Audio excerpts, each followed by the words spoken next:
Assalamualaikum warahmatullahi wabarakatuh.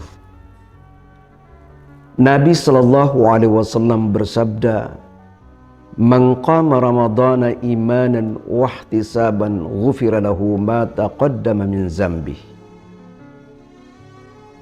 Siapa yang menghidupkan malam Ramadan dengan penuh keimanan dan keikhlasan, maka akan diampuni dosa-dosanya yang telah lalu. Hadis ini memberikan penjelasan kepada kita bahwa sholat tarawih yang hari ini kita laksanakan, Nabi SAW pernah melaksanakannya, tapi bukan pada malam pertama Ramadan, melainkan malam ke-23 Ramadan. Di malam ke-23 Ramadan, Nabi melaksanakan sholat yang kita sebut hari ini dengan sholat tarawih. Dan Nabi menyebutnya pada waktu itu adalah qama Ramadan, menghidupkan malam Ramadan. Qama Ramadan, qama yang dimaksud adalah mendirikan, yang didirikan adalah sholat. Maka qama Ramadan artinya sholat di malam Ramadan. Nabi melaksanakannya hanya 3 hari karena Nabi khawatir jangan sampai menjadi wajib bagi umatnya.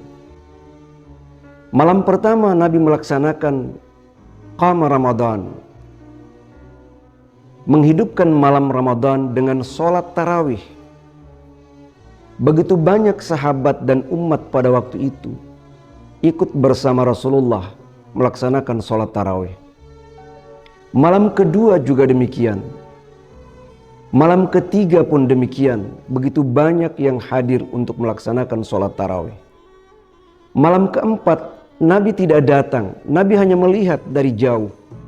Ternyata banyak yang datang hendak melaksanakan sholat tarawih atau qama Ramadan, menghidupkan malam-malam Ramadan. Begitu istimewanya Nabi bersabda, "Man qama ramadhana imanan wahtisaban ghufira lahu ma taqaddama min zambi."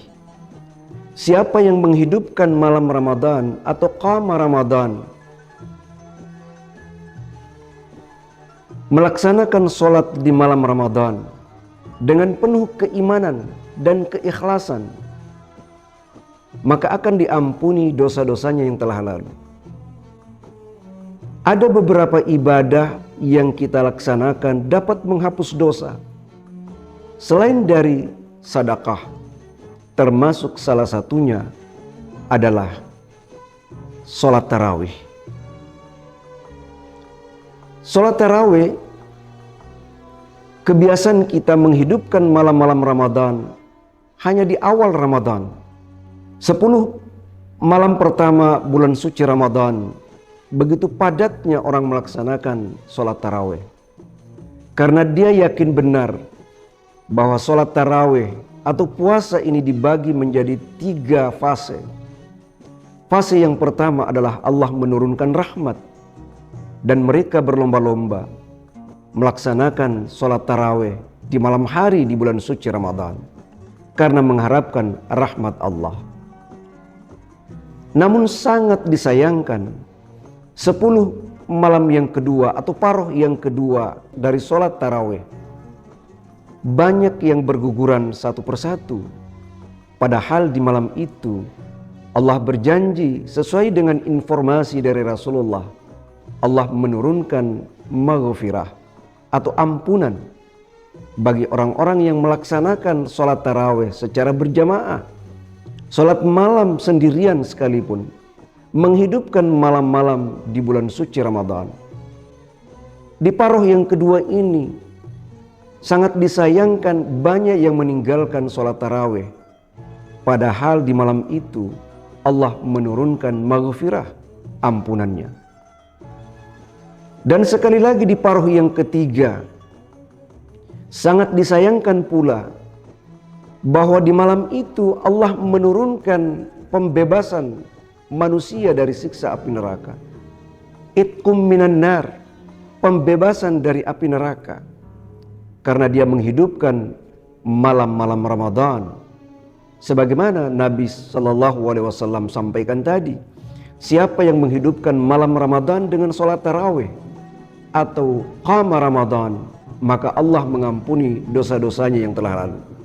Jika dosa telah diampuni, rahmat telah diturunkan, maka tidak mustahil bagi Allah membebaskan kita dari siksa api neraka. Semoga manfaat bagi kita sholat tarawih ini, bukan saja diampuni dosa-dosa, tetapi diturunkan rahmat, diberikan ampunan, dan dibebaskan dari siksa api neraka. Semoga ada manfaatnya. Wassalamualaikum warahmatullahi wabarakatuh.